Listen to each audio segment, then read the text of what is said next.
Sweetie Belle did not know how she came to find herself in a cemetery, but she knew that she had to get out of here. Grey, depressing clouds lingered over her head as she tried to find some kind of exit among the field of tombstones inscribed with the name of those who slept beneath. Just the sight of the written stones made her shiver. No sooner had she started to fear that she'd never find a way out, Sweetie Belle saw a group of ponies in the distance, slowly marching in the opposite direction. Hoping they could help her escape, she rushed towards them, only to stop when she saw what kind of a march it was and who was in it. Her family, dressed in black and looking down with tears streaming down their faces, braced a small wooden coffin under their hooves as they walked behind Rarity's friends. Not a single one of them was smiling, not even Pinkie Pie, whose mane had completely fallen into a straight downward style. Her fellow crusaders, Applebloom, Scootaloo, even Babs Seed from Manhattan, formed the tail end of the dour procession. Their black outfits matched every pony else's, but they'd augmented their garb with their crusaders' capes. A dark, sinking feeling grew inside Sweetie Belle as she realized the most important thing about the funeral march. She wasn't there. She wasn't among her family, crying her eyes out, nor was she beside her friends. Sweetie Belle looked twice, even 3 times, but there was no sight of her. Her eyes then turned to the coffin held by Rarity's fellow elements. No, this can't be. Fearfully, she galloped toward her family and tried to tackle them, but she went straight through and landed face first in the dirt. Spitting out the dirt and grass in her mouth, she turned around and tried again, this time with her fellow crusaders. Again she phased through like she was air. It felt like a lump of ice had formed in her stomach, slowly freezing her from the inside with each passing second. Even as sweat poured down her brow. She screamed and cried out for her family and friends, her voice burning in pain with each attempt. But they didn't look in her direction. Exhausted gazes grimly focused on a single open grave up ahead. Sweetie Belle, tired from her yelling, followed them until they arrived at the coffin's final destination. Using her magic, Twilight Sparkle hovered the coffin over the grave and, without a word, nodded to the rest of the crowd before opening the top. Sweetie Belle wanted nothing more than to look away, to not see who it was that was inside, despite already knowing. Her fears grew more and more as the lid slowly opened up, until she saw who it was that lay inside. She was a small filly unicorn, with a light grey coat. Her mane was greyish mulberry with pale, light greyish rose streaks. Although there was no smile on her face, she looked to be asleep on the red velvet pillow her head gently rested on. She wore a bright pink and white dress, with the design looking both mournful and yet beautiful. Her tiny hooves rested upon her chest that no longer raised and fell, with a single red rose held underneath them that tickled the edge of her chin. Sweetie Belle knew who this filly was. It was her. I'm dead. Some small part that wasn't on the cusp of mental hyperventilation repeated those 2 words over and over. It occurred to Sweetie Belle that she'd never seen herself with her eyes closed before. Every time she'd look in a mirror, the reflection was bright and alert, active in some way. Now, it was like she was looking at some other filly with a similar light grey coat and curling mane of a greyish mulberry and rose. There was no smile on her face, no grimace of pain. The lips were drawn tight against her mouth, but other than that, it was entirely expressionless. Her dress was a beautifully mournful arrangement of pink and white, and a single red rose lay across her chest, barely caressing the edge of her chin. Sweetie Belle recognized her sister's artistic hoofwork. It should have been an image of peace and restfulness, But all Sweetie Belle saw was a ghastly farce. Death had removed everything that made her who she was, stripped away her lively essence, until all that remained was a cold body. I'm dead. Sweetie Belle sat in horror, unable to cry, while her friends and family placed lilies inside the coffin one by one. Rarity tearfully kissed her little sister goodbye on the forehead. Her best friends, her sisters in bond, slowly put her crusader cape inside before kissing her on the cheek each. Girls. Wishing she could feel their warm love right about now. But, like her corpse, she was stone cold.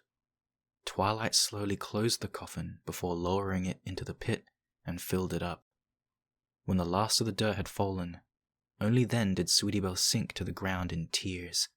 Her cries went unheard as every pony left one by one, leaving the freshly buried grave alone. She reached out in a futile attempt to catch them. Don't leave me, please! I don't want to be alone! Her pleas fell on deaf ears. They soon were gone, tiny specks in the distance, as Sweetie Belle cried into her forelegs. It was all over. Her life was gone. Death had finally taken her, and she was doomed to suffer for it. Suddenly, Sweetie Belle felt the air grow even colder, to the point where it made the Arctic outside the Crystal Empire feel like California. She raised her teary-eyed face to see that the sky had turned red like blood, with black clouds covering the sky ominously.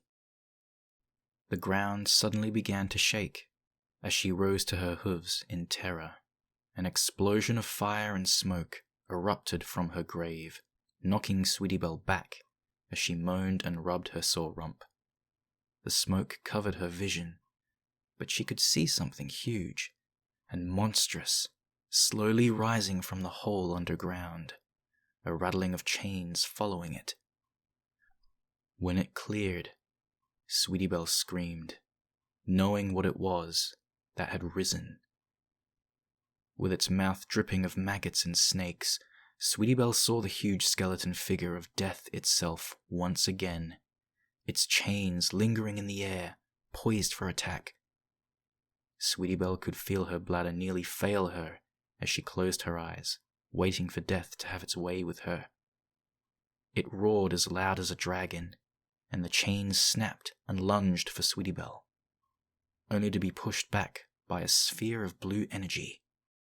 "Cease your attack, foul nightmare, or else you shall deal with me." The voice that cried out made Sweetie Belle open her eyes and look to the sky with hope. A laugh of joy escaped her lips as she saw Princess Luna, guardian of the night, descend from a portal in the sky and land with her body bent low and aggressive, ready for battle. Death roared once again, but Luna showed no fear as she spoke once more. "I will allow you to haunt her no longer. Be gone!"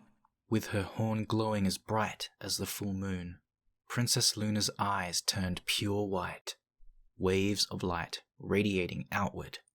Sweetie Belle watched them engulf Death's gruesome form, fracturing its bones and melting its chains bit by bit, until a final shockwave shattered the grim spectre completely. A molten core of light washed over the landscape, and Sweetie Belle shut her eyes from the blinding intensity. Through the deafening silence that followed, they remained closed. It was only after she felt a comforting wing wrap around her body that Sweetie Belle dared to open her eyes again. She stood on the cemetery. Rather, she was on a large white disk of pure energy, surrounded by an endless darkness that held bright lights of many colors. At first, she thought they were stars, but looking closer at a few of them, Sweetie Belle saw they were liquid spheres, and that she could see blurry images of ponies in places. "Are you well, Sweetie Belle?" asked Luna, looking down upon her with concern.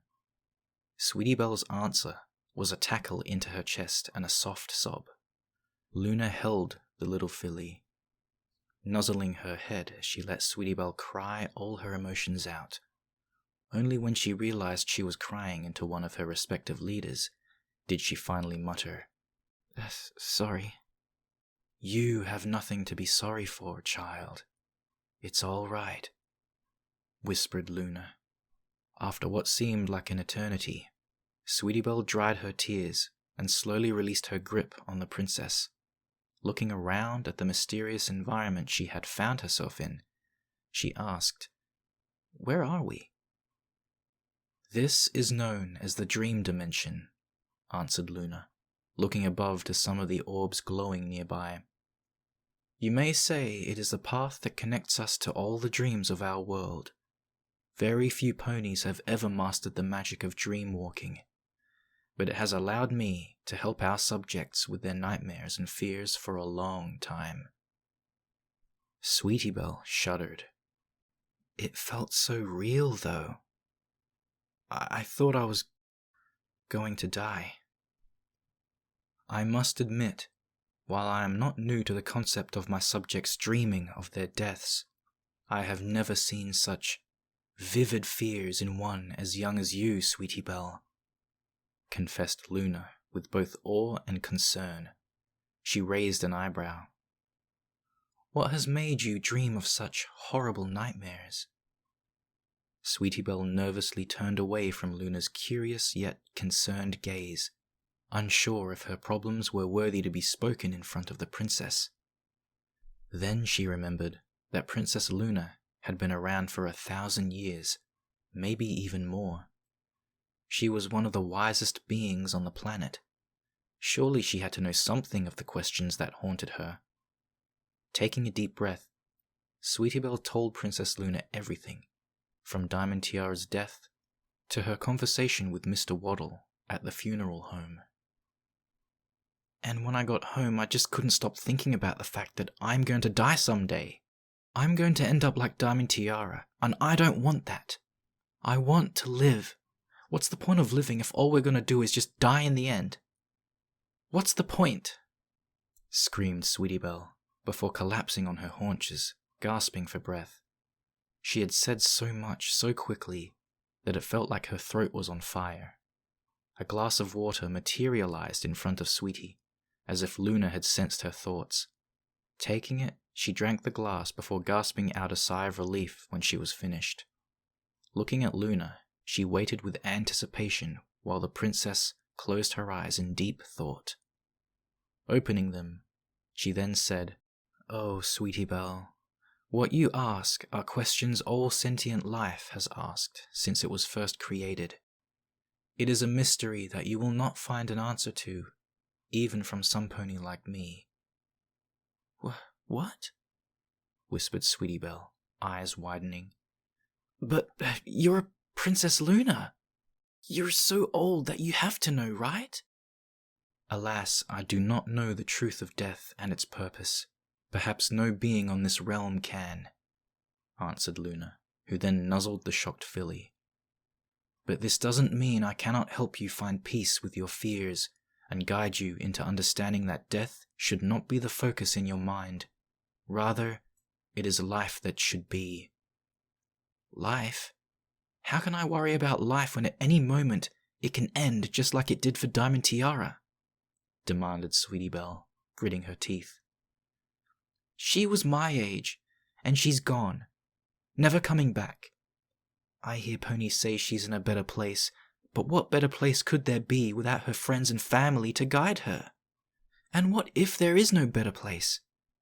What if there's nothing that happens when we die?"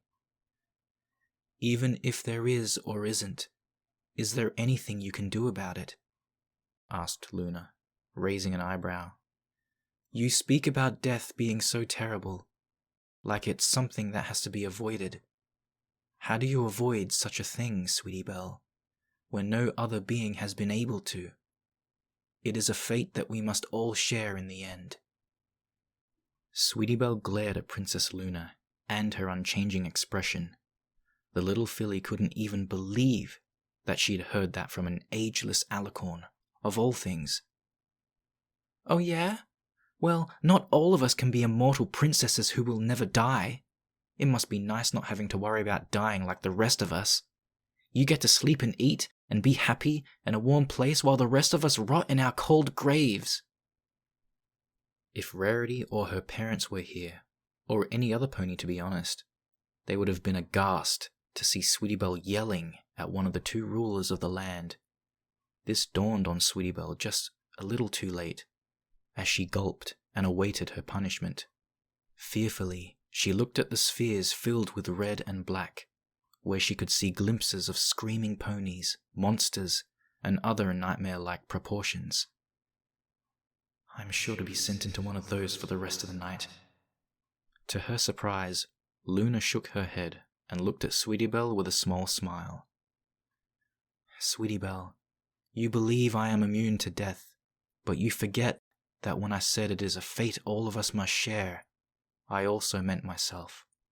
Sweetie wasn't sure how far her mouth could drop, but she was certain its limits were being tested. Luna continued. Sweetie Belle, despite what you and others believe, my sister and I are not invincible. We are just as capable of dying as the rest of you. My sister and I have been through many battles since the day we became alicorns.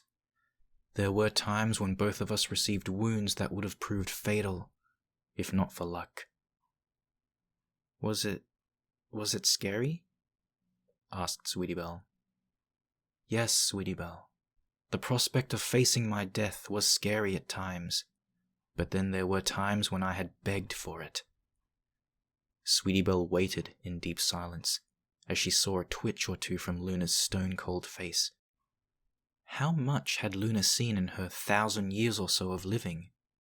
How much pain and suffering and death had she seen time and time again from those she called friends, family, maybe even lovers? To see the mask she wore crack, no matter how faint the line, was an eye-opener for the filly. Sweetie Belle had a hunch of what specific event that Luna was talking about, and decided to take a guess. Are you talking about when you were up on the moon? For 1,000 years? Luna only nodded, her voice growing colder as she replied. You have no idea how it is, Sweetie Belle, to wake up in a cold, lonely place where there is no warmth, no love, and no pony to comfort you. I saw the world before my eyes, across the great void, and yet I could not interact with it. My sister, my friends, the ponies whom I loved and trusted, I had betrayed, and I was helpless against my darker feelings, manifested into a monster. I spent every moment in that prison in regret, begging for an end to my suffering, as I was helpless in my own body, a tool to be used by my inner wrath. Even after I was freed, I felt such sorrow, knowing that everything had changed.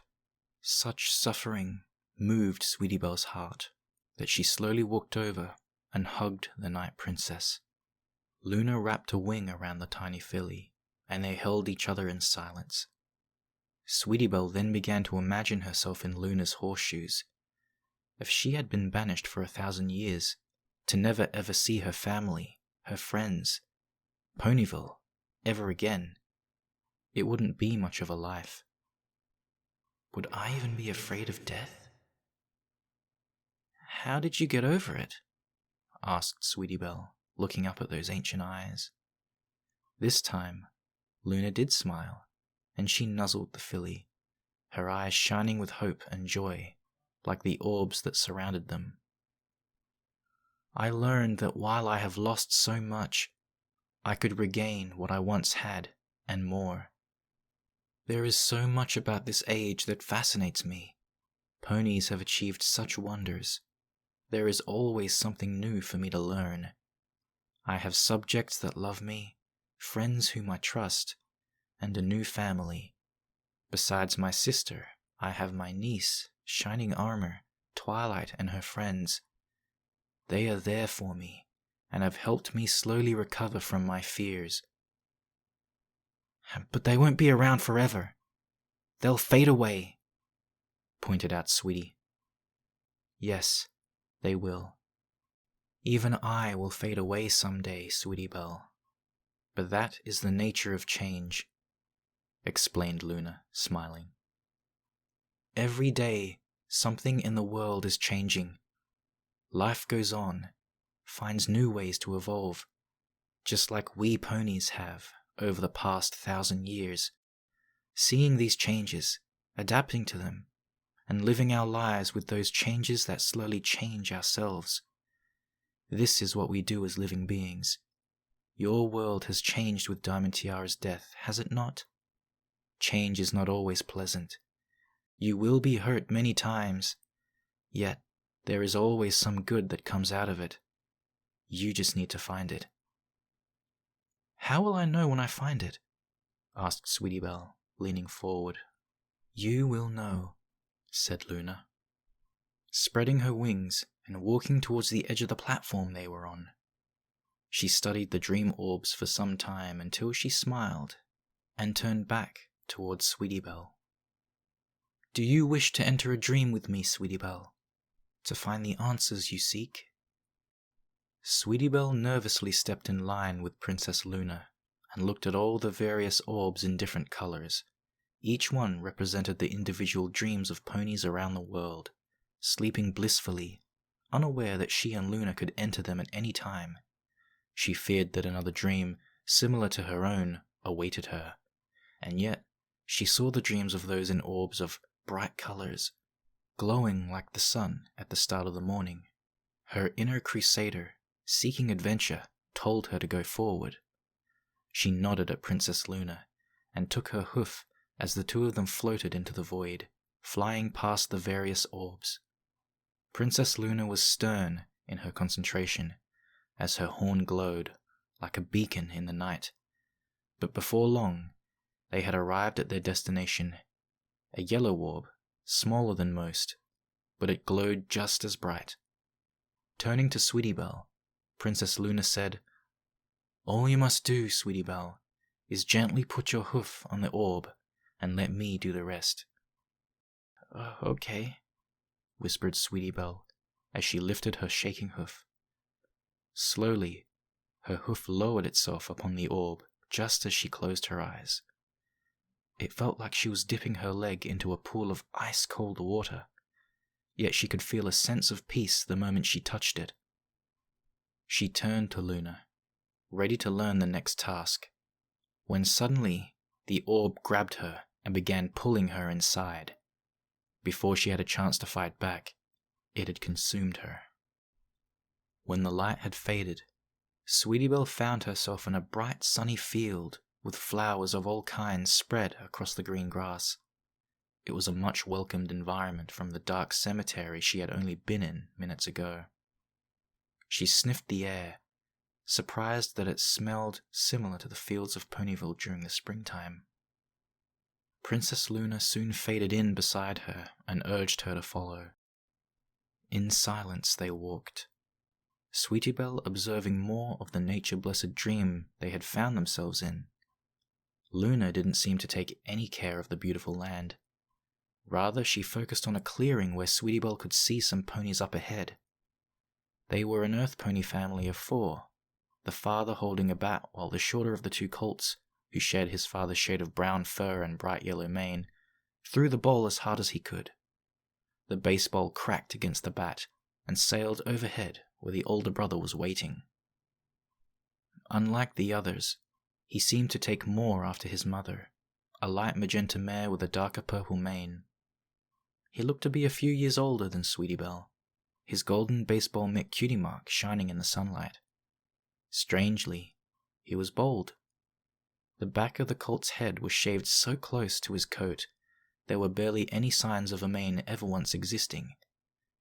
He leaped up and caught the ball, landing hard on his backside, but quickly got up and proudly showed his family the caught baseball. "Who is he?" asked Sweetie Belle, nodding to the bigger colt as he tossed the ball to his younger brother. "His name is Shoestring Catch," answered Luna, smiling. He dreams of becoming a real baseball star and playing in front of a crowd.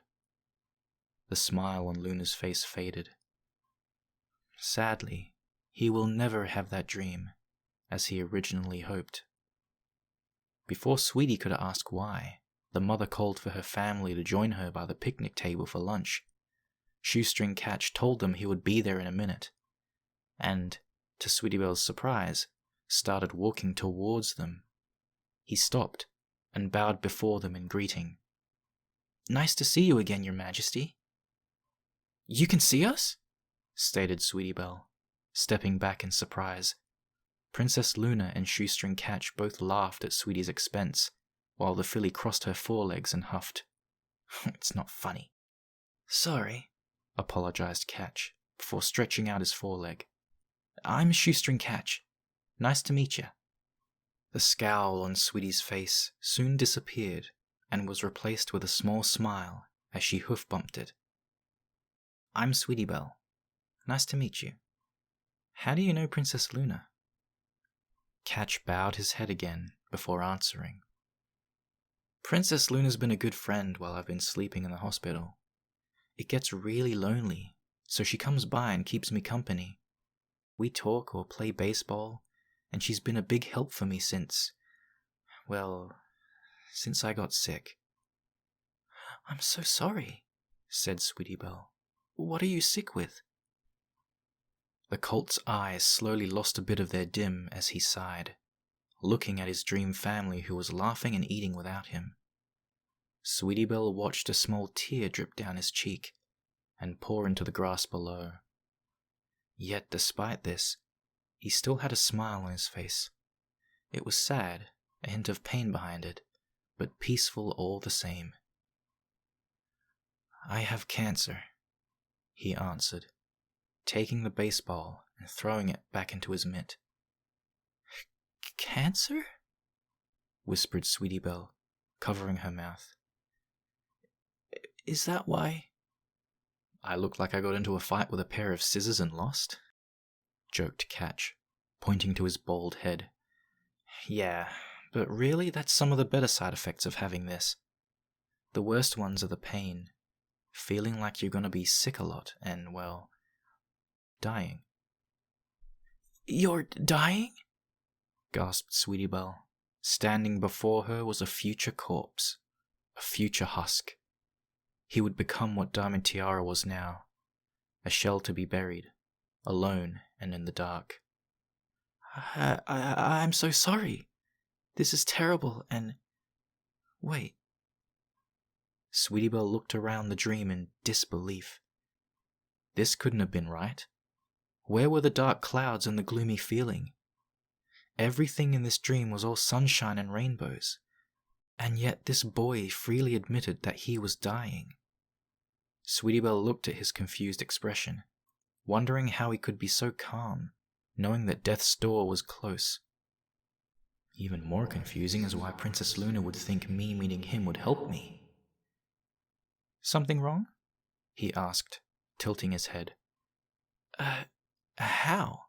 How are you so easygoing about this? Aren't you scared that you're gonna die?" asked Sweetie Belle.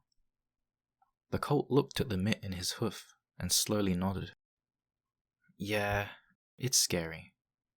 When I first learned that I couldn't be cured, just treated, that my life was over in a few years, I never felt more scared in my life." He bit his lip before sitting down. Shaking his head, he slowly took off the mitt and held it with both hooves, staring at it like it was a piece of lost treasure that was valuable only to him. Princess Luna walked over and wrapped a wing around his back for comfort, to which he gave her a small smile in return before turning back to Sweetie Belle. "I was angry, scared, like everything in my entire world had just come crashing down. I was upset because all my life I wanted to play baseball. And now I was never going to be in the majors because I got an unlucky break." He turned to his family. "I was miserable, and I made sure every pony knew it. My friends, my family, All of them. I just pushed away. But that only ended up hurting them. It was bad enough that we all knew I only had so long to live, but my attitude wasn't helping at all. He turned back to Sweetie Belle and smiled. Then one day, I looked at myself in the mirror and realized this wasn't who I wanted to be. I didn't want to be some angry young colt who was unhappy all the time. I wanted to be alive. So I smiled again. I played again, despite my doctors telling me to take it easy. I spent a lot of time on the bench, sometimes playing an inning or 4. Sometimes none of it was a bad day. But I still played because I wanted to live. Playing was living to me, and I didn't want to end my life wasting away. But you're dying, pointed out Sweetie Belle. So? There was nothing I could do to change it, but there was something I could do before it happened. I could live again, and feel alive. It was better than worrying about it and thinking about it all the time. I felt better. My family felt better. And I was making everything feel normal again, said Shoestring Catch as he leaned forward. Let me ask you something, sweetie. If you were going to die tomorrow, and nothing could prevent it, what would you rather do? Spend as much time as possible with your friends and family?